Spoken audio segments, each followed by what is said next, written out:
Hi, everybody. It's Joe Chaffee on this Sunday night, 9 o'clock Eastern Time on Sunday, October the 21st. So, what was a cold day. My God. It was very interesting to me in that on Friday, a lot of the models had temperatures that were forecasting highs today into the low 50s, and it didn't even come close. I mean, and I didn't believe it then. And certainly today proved me right from that respect because it just did not move once those temperatures settled into the 40s this morning. After this latest cold front moved on through, the wind was there all day long. We had some cloud cover for a while, but actually we did have at least some sun in my neck of the woods during the afternoon. But the thermometer not going anywhere, and we've got a quiet week ahead. But weather models are all pointing to next weekend, where we could see a storm in the east and coming up the East Coast in some fashion. I still don't know the total details. I still haven't quite figured that out, and I don't think anybody has. If someone says they have it all figured out at this point, they're congratulations, because they're a minority of one. I certainly don't, but I think there's enough on the table as far as what all the models are showing that we are going to see a storm move up the East Coast, and it could wind up being a storm that is on the strong side. Excuse me. There's a number of the weather models. They've all seemed to kind of come together on this. But let me emphasize that this week ahead is going to be a very quiet week. There will be another subpar warm up on tomorrow. Later tomorrow, we'll get into the 50s and maybe even get above 60 on Tuesday before the next shot of cold air sets up for the eastern part of the United States. And that'll take us through Wednesday, Thursday, and Friday. And after that, we'll we'll deal with the weekend. Now, we also have a Category 4 hurricane on the Pacific side, off the coast of Mexico, Hurricane Willa, and I'm going to show you that. And the reason why we bring this up is because actually it'll probably be the remnants of Willa, or some kind of remnant low, that will eventually find its way across Mexico and into Texas and will become the Gulf low that is going to eventually find its way up the eastern seaboard. So there will be a bit of tropical influence into this system, which makes it a bit more, throws another factor into the equation in terms of what the outcome could be if you're talking about tropical moisture here getting involved from the onset. But the bottom line is, at least with respect to when the system affects the East Coast, it will be a typical non-tropical or extratropical system that will be developing. It's cold core. There's nothing warm core about it. Just interesting that you'll be able to trace the track of Willa. And by the way, as Anthony Orr, our resident statistician, pointed out in a post here earlier, that this is the 10th major hurricane in the Pacific this season, which is not the record. The record is 11 back in 2015. They've also run through the entire alphabet, I believe. So I'm guessing that they're going to go to the Greek alphabet if they've got if another named storm shows up. So it'll be Alpha. I don't think they have a backup list on the Pacific side. So I'm guessing that that's what they will do. And I don't know that that's happened. So we'll see. There's still time for one more, and we've seen that the Pacific tropics have been absolutely on fire this season, so why not? Okay, before we get to what's going on longer term, let's just look at short term, which, by the way, is very, very quiet right now. We've got very little in the way of thunderstorm activity. In fact, there's the only place where we're seeing any kind of thunderstorm activity at all is in the southwestern part of the U.S. And even there, it's not all that extensive. There is an area of risk that is being indicated, and that area of risk is marginal in a small area in northern Arizona and in southern parts of southern Arizona. And that's really it. Even in Florida and through the Gulf states, we don't see any thunderstorm risks being indicated by the Storm Prediction Center. And clearly, we don't have any weather issues here in the east because of the fact that it is so cold. So the radars are nice and quiet. We really didn't get much in the way of any kind of snow shower activity today. But I did hear from some friends of mine in northwest New Jersey where they did actually see some flurries this morning. So it was very, very cold aloft, even though the surface temperatures really weren't all that cold, but relative to the time of year they were. But if this were late December, you certainly wouldn't think this is extraordinary to see temperatures down in the 30s. But nonetheless, we are way below normal for the 21st of October. And you can see some of the current readings right now as of 9:06. We've got some lower 40s left on Long Island, but everybody else seems to have dropped into the middle and upper 30s. And you start to move your way northward up into parts of upstate New York. You're even seeing a few low 30s and a few low 30s and even some upper 20s in parts of Massachusetts and in southern Vermont. So there is this is a fairly decent cold air shot. That cold air, by the way, does extend down into the mid-Atlantic states, where we have readings in the mid-30s and low 40s, and even some lower 30s now showing up in parts of southern West Virginia. And again, it's 9:06 Eastern time here, folks. So we are talking. This is early, so there will be significant frosts and freezes that will occur during the overnight.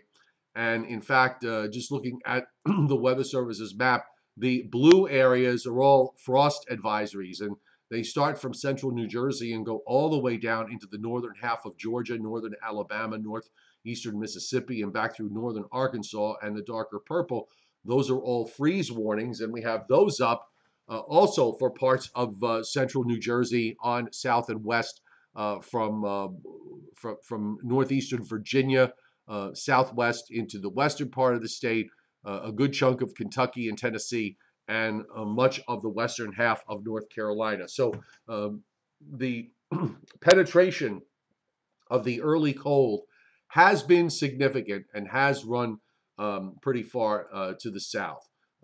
You think back to last year, many areas didn't even get into their first frosts and freezes until well into the second week of the month of November. So we're almost a good 2.5 to almost 3 weeks ahead of the calendar from last year. Now, I want to go to Hurricane Willa, which is well defined here on the satellite loop. You can see it on the visible, getting close to sunset there in the west. And the eye, that pinprick eye, top winds now 140 miles an hour. It strengthened very rapidly this afternoon. The advisory, the prior advisory, I believe, only had a top wind of 100 knots. And the public advisory, the intermediate public advisory that I just looked at, has 140 mile an hour winds. And this, the Hurricane Center is forecasting this to get very close to a Category 5 as it's moving very slowly northwestward. There are hurricane warnings up for parts of the south coast of Mexico here. We can see it on their forecast map. The hurricane warnings in the pink area, and tropical storm watches going west of the track, a little bit further to the north. The last position was at 17.4, 107.1 west. Again, max sustained winds 140 miles an hour, moving northwest at 6. And as we said at the beginning, the reason why we think this is important is because it goes in as a major hurricane, and of course it weakens as it goes through the mountains. By Thursday, it's a tropical depression, but part of this is going to wind up getting involved in the surface low that's going to develop in the northern Gulf, which is going to head toward the east coast of the United States. Now, let's check the upper pattern. And one of the things I think we need to stress here is the fact that we have a blocking signature that is developing in the North Atlantic. And if you think back to last year, especially in late February and March, but it even happened in the stretch that we went through at late November and December of last year. Whenever you get these features in the atmosphere, when they get stretched to uh, a bit of an extreme, or at least they're outside of where they normally should be. This creates some problems with weather models, and we see them do rather unstable things.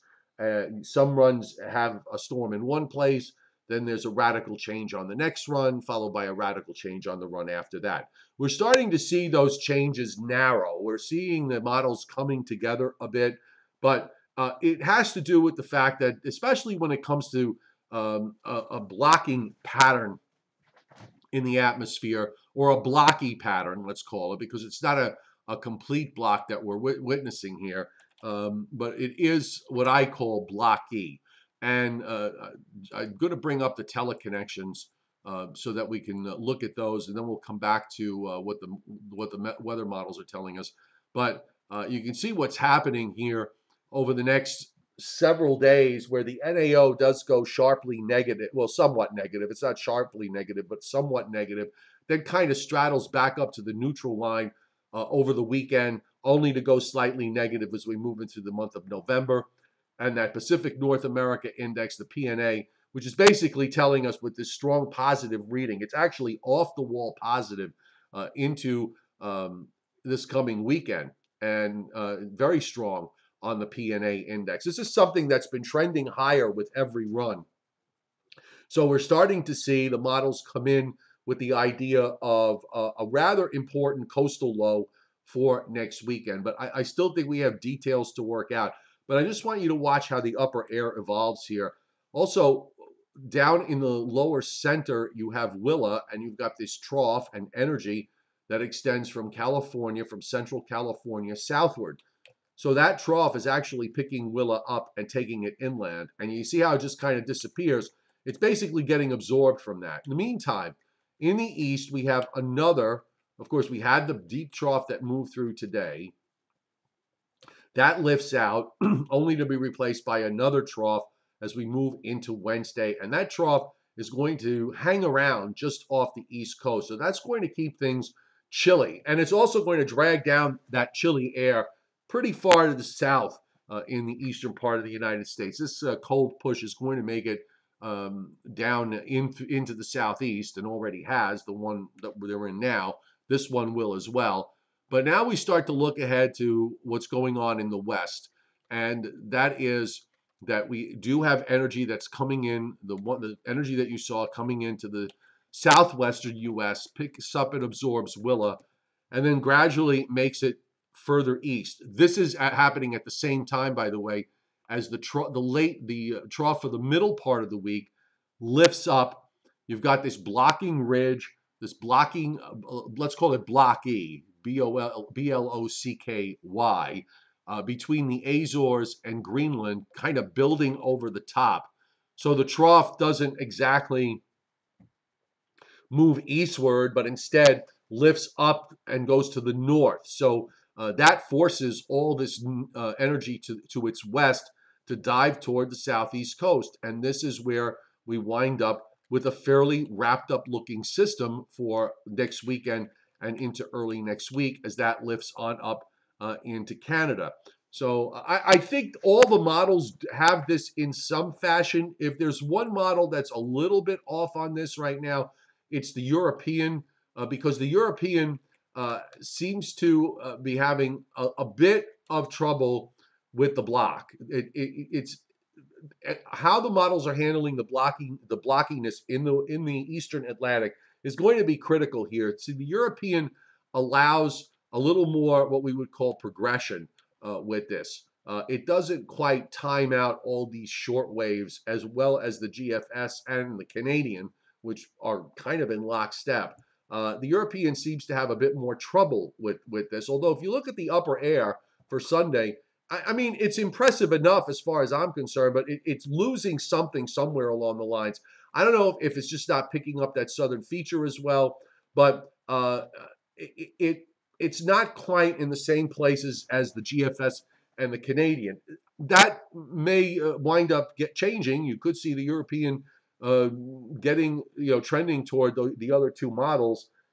The GFS has been kind of steadfast lately in the last 5 or 6 runs with a strong storm trying to move up the East Coast. I'm still not 100% sold, by the way, on all of this in terms of the depth. I think there's plenty of time to watch this evolve, and then we can work out the short range issues in terms of precip, rain when it arrives, timing, how much wind, et cetera, et cetera. So we're still in the stage of trying to figure out just exactly what we're dealing with. I think the dynamics here in the upper air certainly are suggestive. Whether you look at the European or the GFS or the Canadian, they're all kind of in the same boat. It's a matter of whether you get the lift in the southern stream feature. Does it time out with the system that's coming down from the north, or is there going to be a little more progression where it moves a little bit further to the east before it turns up, and then you wind up with something a bit weaker. So looking at the surface, we'll take a look at that, and we'll bring it back to the beginning here. Now, I know some of you are going to kind of react to this after I run through it, but no matter. Watch the Western Gulf. There's your low that develops. So this is along about Tuesday, Wednesday. And of course, here in the east, all we really get is another cold front. There's a little bit of rain shower activity that happens across upstate New York and northern New England. And in fact, changes over to snow Tuesday night into Wednesday morning, well to the north in northern New Hampshire, Vermont, and northernmost Maine. This is a pretty decent cold shot. I think Thursday morning we could see areas. I think you could see some of the bigger cities that have avoided temperatures down in the 30s or near the freezing mark. I think this could be where we get some of those temperatures to drop because of the fact that you're going to have this northerly wind from eastern Canada coming down the Hudson Valley and down the East Coast. This is usually where you see some of the bigger cities get into some colder air. And the high really just takes forever to get to the coast. I mean, this is still Friday. So the week looks very quiet. Here comes your surface low across northern Florida, off the Georgia coast, and then begins to move northeastward. It starts to intensify. And here's where the GFS kind of begins to really wrap it up in terms of intensity, taking it northeast and northward. Now, I know you're saying, okay, what is that, Joe? In the blue and the purple, that is today's GFS run, actually showing some sleet and wet snow on the northern fringe of precip. I think if that happens, it would be in elevated areas. I did look at the soundings, the atmospheric soundings in these areas. We're talking about temperatures that would be down in the middle to at the lowest low 30s. So I think this could be, if this were right, this would be something that would be more elevation driven than anything else, where you could see some elevated areas in upstate New York and into northern Vermont and New Hampshire, seeing some freezing or frozen precipitation. I brought up the 850 millibar map because that's a map that we do have take a little bit of ascribe a little bit of importance to when it comes to rain and snow. And the blue line there is the 0 degree isotherm. I just want to make sure. The first red line is +3, and then you have 0, and then you have -3, and you can see it lined up here. So the 0 line is the freezing line at 850, which by Saturday evening is actually pretty far to the south. But when you look at this and you see, where you have this kind of cluster there that it shows over northeastern Pennsylvania, northwest New Jersey, again, this would be more suggestive of something that, you're talking about, 1,500 feet or higher up, or perhaps, when you go into upstate New York, at least 1,000 feet up. I'm not going to get too wrapped up in this because it's way, way early to even consider this, especially given the time of year. If you're going to wind up getting a big any kind of snow out of a system like this, in the few times that we've seen it, it's always come where you've gotten a very, very dynamic cold system aloft, a wrapped up upper low. We actually do have something like that showing up here. It is a very, very cold look that we have in the upper atmosphere. So I wouldn't say it's impossible. But on the other hand, I wouldn't even at this stage of the game, I wouldn't even address it as part of a forecast. But being that the map shows it and being that you can see it, you are going to ask about it. So which makes total sense in my view. Otherwise, I'm not going to sit there and just ignore it. But you do have a pretty dynamic situation. So when you've gotten bigger snows in October, they've usually been elevation driven and driven by very, very strong dynamics and dynamic cooling in the atmosphere, where the atmosphere basically cools from the top down. That's why that October 29th, 2011 storm, that was a heavy, heavy wet snow because it was all dynamics. It was all dynamic cooling with a strong upper low. That really is how it works. But let's leave that for many runs from now.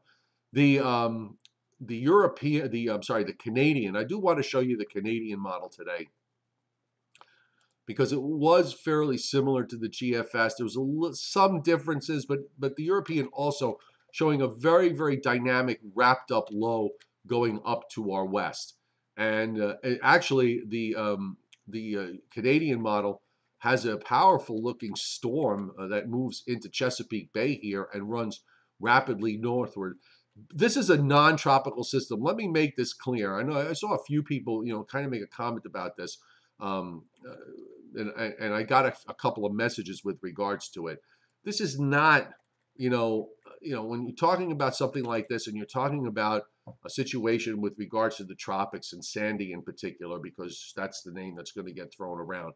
This is different. Everything, it's always different. Okay. Could there be coastal flooding issues if this setup happens? Of course, and I would suspect that there would be.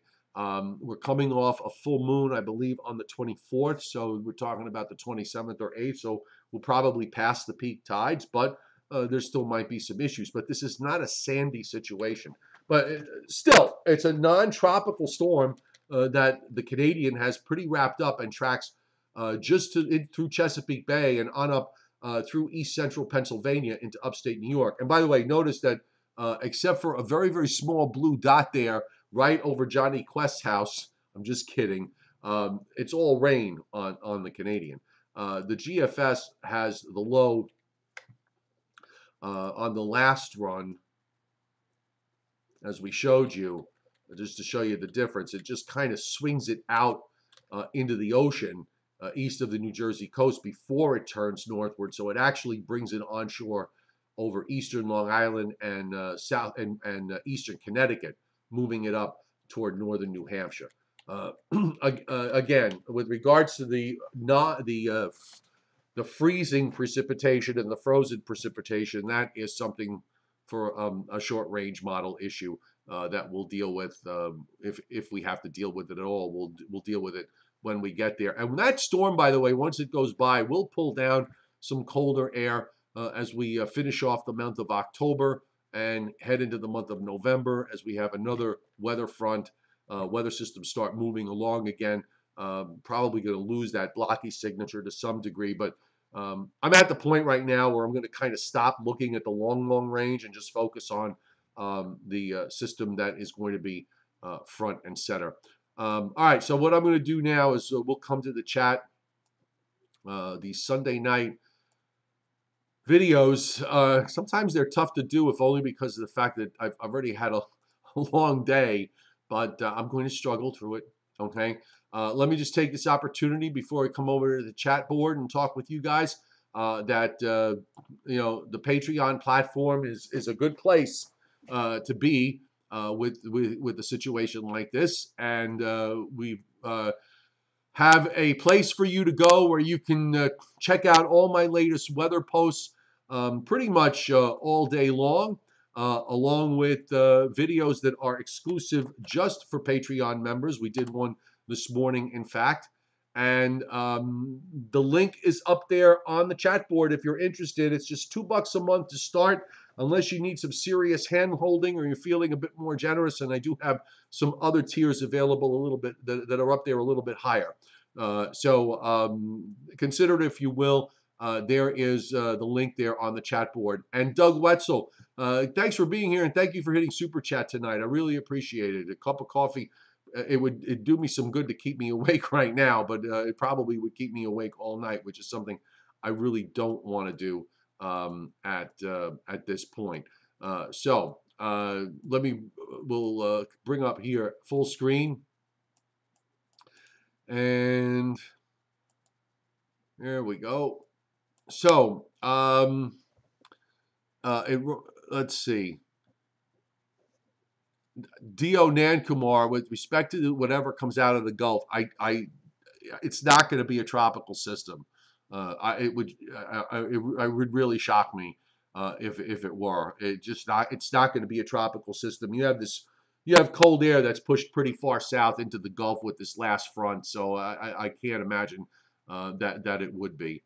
I'm a little nasally, by the way, Seth Dominus. I guess maybe because the heat is on, and I'm not a big fan of the heat being on and having to sleep in it or spending my day in it. Okay, Bender Fisher, you talking about the 2011 bad tree damage in northern Westchester, Putnam, Orange. It's 50 degrees when it started snowing. Well, look, if that's going to be an issue, let's get there first. I want to see exactly, what the models are offering with respect to the storm itself. It's got to be intense enough, and it's got to be the upper air. Really, it has to be extremely dynamic for it to happen this time of year, and it has happened in the past. There have been instances. It's rare, but it has happened. I just don't think I would forecast.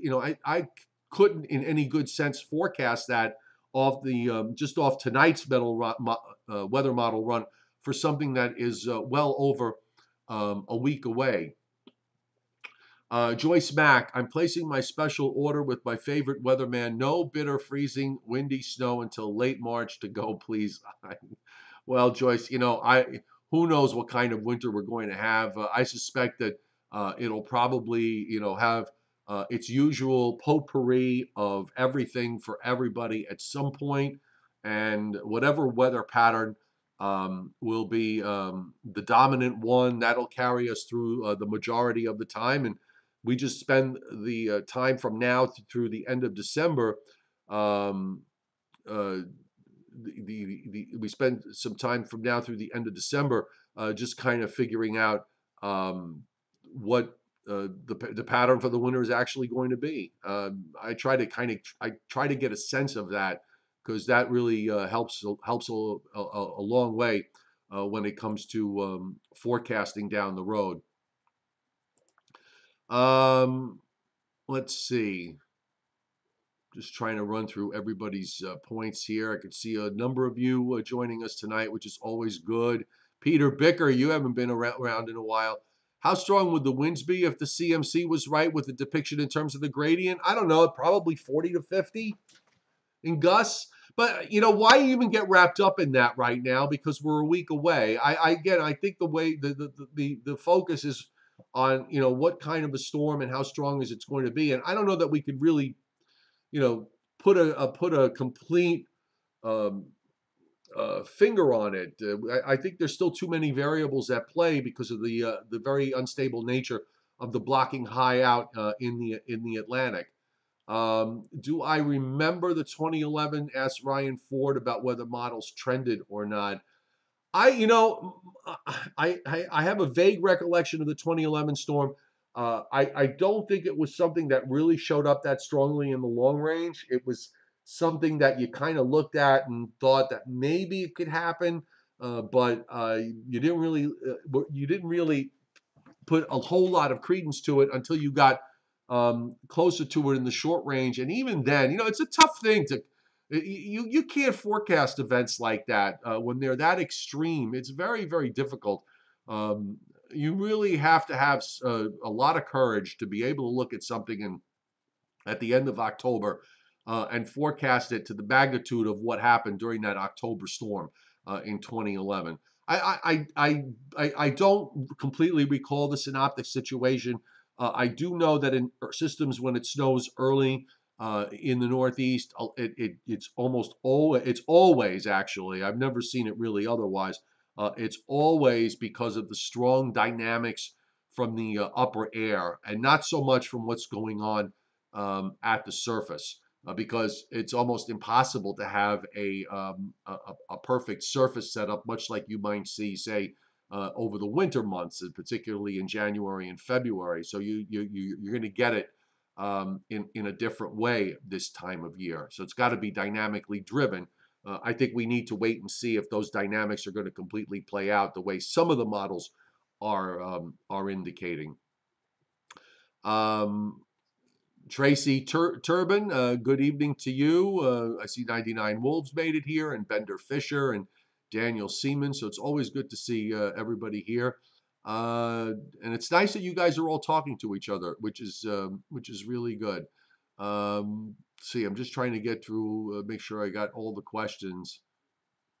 Okay. Uh,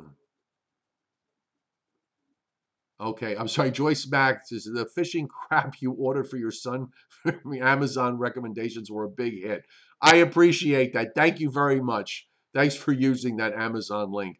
Um, Ryan Ford. Okay, we already talked about that about whether the 2011 event. Let's wait to see what we see at the end of the week. Right now, again, let's just focus on the storm development. Okay, Timothy Veltman. I guess, by the way, Timothy, if anybody's going to wind up getting something, if it's going to be other than just straight rain, I would guess it would probably be up your way in upstate New York, particularly in elevated areas. But I'm not there yet. But I'm just saying, if it's going to happen, that's where I think it's going to happen. Chris Alley, I see you're on. Always good to see you. I hope everything is well. Kevin Dreadful, who used to be Kevin Francis. Thank you for being here. Appreciate it. You haven't been around in a while, and I appreciate you coming back. Uh, Welcome back. Let's see. Waiting for the trees to turn color in the middle Hudson Valley, it says Bender Fisher. Should be any time now. Hey, these cold air masses certainly aren't hurting. We're probably going to have, for the first time in a couple of years, maybe a normal season when it comes to the leaf change in the Northeast, and that will be that is certainly welcome. Considering last year we didn't really have one last year. That was. That was crazy last year with what wound up happening. The It was so warm that we really didn't see any kind of a real change until the middle part of November, and then it was basically like 2 days. There was no color at all. We had an instant freeze from, I remember, going from 70s to 20s in a matter of a couple of days, and then of course the ice box came, and a lot of the landscapers and snow removal guys were complaining that, hey, they weren't able to do their cleanups like they used to be, like they normally would, because of the fact that it was such a long extension of summer. Nothing really came down, and that was that. Then all of a sudden it was below freezing, and you couldn't do anything. Cash 82, thanks for hitting super chat. Really appreciate it. Peter Bigger, do I use the FV3 GFS model? No, I haven't used it. I've been sticking with the operational. I would just give this advice for young forecasters. There's too much stuff out there, okay? There's just way too much stuff out there in terms of the models. You can't look at everything. By the time you got to look at everything in terms of the weather models, whatever it is you were forecasting would probably be over with. So I find that if I start looking at too many things and at too many models, I am left with eventually uh, finding myself straying toward my biases, which I don't want to do, and you never want to do. I have a certain set of tools that I look at. When I look at the long range, I look at the GFS and the European, and less so the Canadian. When we are seeing something that's potentially a bit more than just ordinary, if it's something that's going to be a bit more serious, then I start looking at a few other things. The GFS, then I would perhaps give a good look at the Canadian. And when we get into the winter months, I also do like to look at the UK Met because I think the UK Met it works very well. But in storm situations, I don't tend to use it on the day-to-day stuff. If there's nothing extraordinary going on, I just kind of stick with the basic models.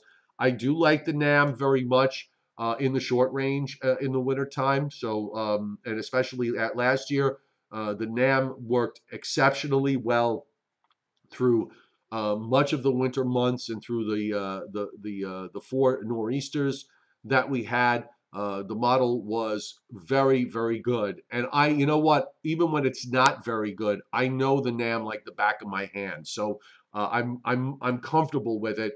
I get a good sense of when it's not working well and when it is working well. So even though I have taken people giving me criticism for the fact that I use the NAM, the bottom line is whatever model you use, it's about the forecast. You have to get the forecast right. Who cares what model you use to get it right? If you what's more important, at the end of the day, if you can use a model that is, if you can look at a model that's not good and still find that is not having a good stretch and make a good forecast, that's what matters. Okay, so you young forecasters that might be watching, remember that. And don't let anybody ever disparage you about what model you use or don't use, or whether that's a reflection of how smart you are as a weather person or not. Okay, because that's just not how it works. Those people that say that have it exactly backwards. Okay, um, all models work some of the time, and there are some models that work well more than some of the time, but no model works all the time and works perfectly. And that is one of the things that you have to figure out as a forecaster. Um, oh, Philip Neary, don't whatever. I appreciate it. Thank you very much. When the cigars come, they come, and I really, you're very, very kind. Thank you so much for that. Forecasting is an art and not a science. Well, yes and no.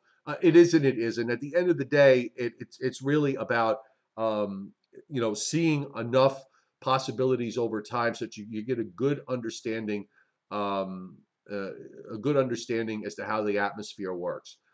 You were told in college, Jason Schaefer, how the gridded models are um, in are inferior to the spectral models, and it's nonsense. Yeah, you know what? I think it's proven time and again that's a correct assessment. What you just said. I don't see. Here's the thing. I really don't get too much involved in the argument over stuff like that, because at the end of the day, it's not what I care about. What I care about for me is looking at what's going on and figuring out, okay, what's going to happen here? How much, what are we going to see? What's going to develop? Where's this storm going to go? How strong is it going to get? Who's going to get rain? Who's going to get snow? How much wind? Those are the things that matter to me. Okay. And if I get them by using whatever model or series of models that I use to get them, that's how I do things. Some people do things differently. Um, I, um, I don't live from run to run, and I've always said this. Another thing for you young forecasters, what's important is to get an understanding of what's actually going on in the atmosphere, and I think that's what I try to do here on my YouTube channel. Is all of us together trying to understand what is actually happening in the atmosphere. That's why we look across the North Atlantic. That's why we look at the Pacific. That's why we look up in Canada and up in the polar regions. That's why we look at across what's going on across the country in terms of the winds in the upper atmosphere. It's all those things, all those elements that are changing all around, in our world. The ones we look at and in the places that we don't. But all these things that change it, and one thing changes, it changes everything downstream. And we're just trying to stay ahead of the game. You know, that's why I think it's just really important. You should be able to, as a forecaster, look at what's going on and describe what it is in the upper air that's happening. What is going on from the international date line to the west coast of Europe that is going to impact the weather at your house? And you should be able to get a sense of what that is, because once you do that, then the rest of it just falls into place, and it becomes much easier to start looking at the weather models as we go along over a series of time to see how they change, how they evolve, and how how you're going to get to your forecast. And looking back at it, did I get it right? Did I get it wrong? What went well? What didn't go well? That's how you learn, and that's how you go forward. My funniest moment on YouTube. You're the funniest weatherman to watch on YouTube, and I learn a lot every time you do one of these videos, and you really appreciate it. Thank you, Israel. I really appreciate the kind words. I just try to make it, I'm just trying to make it fun and interesting, and I guess, I like the notion of, I don't want you people at home. I don't want you people at home to just be sitting there listening to me pontificate. I guess I'm trying to drag, you know, bring you along for the ride. Okay, together. We just kind of, basically uh, watching together a whole event evolve from start to finish, from birth to peak intensity to the weakening phase to dissipation, taking us through that entire journey. I've always had that approach since I started doing these YouTube videos, and I'm going to. That's the way I do things. It may not suit everyone. Um, some people want the certitude every single time, and you're just not going to get it from me. You're going to get the best analysis that I can try to give you, and when it doesn't go right, we'll go back together and look and see, okay, what went wrong? What could we do differently going forward? I think it's important for most forecasters to approach things from that way, but everybody's got to do what's best for them, and do it in the way that they are the most comfortable. All right, folks, we're coming up on 9:42 Eastern Time. In a couple of weeks at this time, the NAM would have been almost done. And that's going to be great because at least during the winter months, we can actually see these weather models coming out while we're doing the live stream. We can get a little insight into some of the new runs. And plus, the other models coming out an hour earlier. So when we do the live stream on YouTube, say at 7 o'clock or even at 6 o'clock, the entire GFS will have been out. And that is better. And I think the most important thing is that when there's big storms running around, what I find nice is the fact that the European starts running at 1 o'clock in the morning, which I might try and stay up for. But when we're on daylight saving time and the European doesn't start until 2 a.m., no, that I'm not staying up for. Let me finish up by just a couple of things, at least to give you two ways that you can support this channel. Of course, some of you hit Super Chat tonight. And again, many thanks for those of you who did that. But I do have my page linked to Amazon. And if you shop on Amazon, this doesn't cost you an extra dime. But if you go through my Amazon link, then Amazon throws me back a little bit of coin out of their pocket. I just put the link up on the chat for those of you who are interested. It's also on the descriptor to this video. And of course, for those of you who really want to take this weather experience a bit further than just the YouTube channel, you can subscribe to my Patreon platform. We do posts all day long. Some of them are on my website, but some of them are just for Patreon members. And also, we do some videos just for Patreon members. We did one this morning that was at about, we started at 9:30 this morning, so you could have had your Sunday cup of coffee with a morning live stream. And you can message me at any time. Plus, if you need a little bit of professional help, there's some higher tiers available, or if you're feeling a bit more generous. So here's the link to Patreon. And thank you for those of you who have joined. We've picked up a number of new subscribers, and I really, really appreciate it. Plus the fact that I'm having a whole lot of fun doing it. And at the end of the day, when it comes to what I do, I've always been very fortunate in the fact that when you love what it is you do, it really isn't work. It might come with all the usual annoying things that work has, but it is it's a good thing to be in a to work at to work at what you like. So again, you young folks out there trying to make decisions about going forward, if weather is your passion, um, pursue it. The worst thing that can happen is you find out that you can't do it, and then you can go do something else. But at least you tried, and if you're lucky enough to do it, you'll have a you'll have a fun time throughout most of your career. That's a big advantage to have going forward. All right, here's our schedule for tomorrow. We'll have the Joe and Joe Weather Show on Facebook tomorrow night at 9:15. Look for a YouTube live cast tomorrow evening. The public live cast will be either at 6 p.m. or 7 p.m. Eastern time. I'll thank you, Chris. I really appreciate that. Thank you. I'll probably go for 7 p.m. Eastern time, if only because of the fact that by then the entire new GFS model run will have been out, so I won't have to, kind of look at it piecemeal in the middle of the live stream. And for Patreon members, there will I'll probably try to do a quick live video tomorrow morning updating you on what the overnight model runs did. But there's always some time constraints during the weekdays, so it'll depend. But I will make an attempt to jump on for at least a short time to do a quick weather update on the models tomorrow morning. All right. Have a great evening, everybody. Thanks for being here on this Sunday night. You can go back to watching the Bengals Chiefs, which as of 9:46 Eastern Time, it's 21-7 Kansas City. The Chiefs over the Bengals with a little over a minute left in the first half. All right, there's your football score. Take care, everybody.